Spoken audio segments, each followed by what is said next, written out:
Hi everyone! Happy December and welcome to our 10th video in the Tardigrade series. I hope you've enjoyed watching Day in the Life of our Aerospace Tardigrades.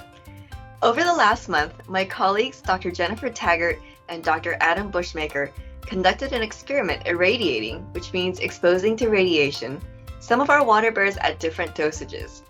Let's hear from Dr. Taggart on how the experiment was conducted.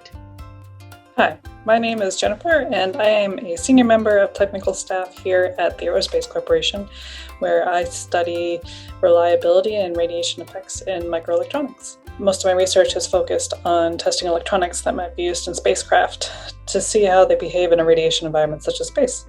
In this particular experiment, we wanted to learn how much ionizing radiation our tardigrades could be exposed to and how this relates to humans. To begin this experiment, we divided up the tardigrades into 5 different glass vials. Then we put 4 of the vials in the cobalt-60 irradiator, and we left one out in the lab as our control. Cobalt-60, for those who don't know, is a radioactive isotope of cobalt that gives off gamma ray light, which is higher on the electromagnetic spectrum than X-rays.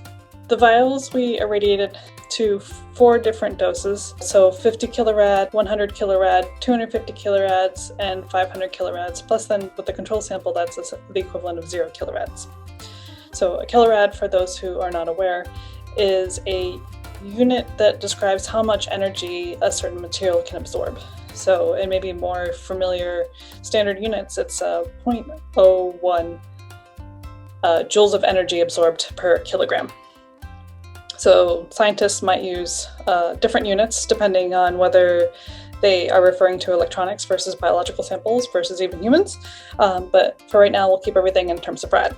This type of experiment is important because space is a radiation environment and it's filled with all sorts of high energy electrons and protons that are a form of ionizing radiation. So everything that goes into space essentially is going to be irradiated and has to be able to survive in a radiation environment.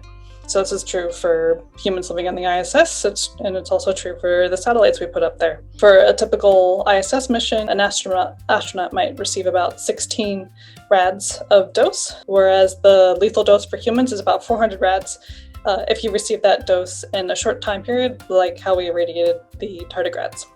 I'll give a bit of a sneak peek, but the tardigrades survived beyond 50 kilorads, which is equivalent to a little over about 1,500 years on the ISS, or 125 times the lethal dose to humans. Thank you for inviting me, Andrea, and I'm glad to have been able to help on this project. Thank you so much, Dr. Taggart. I'm holding here a couple of the vials of the water birds that were irradiated. You can see that this one is labeled C for control, all the way up to this one, which is labeled 500 kilorads. The other dosages are 50 kilorads, 100 kilorads, 250 kilorads, and 500 kilorads. Stay tuned for our next video on January 3rd, where I will discuss the results of our experiment.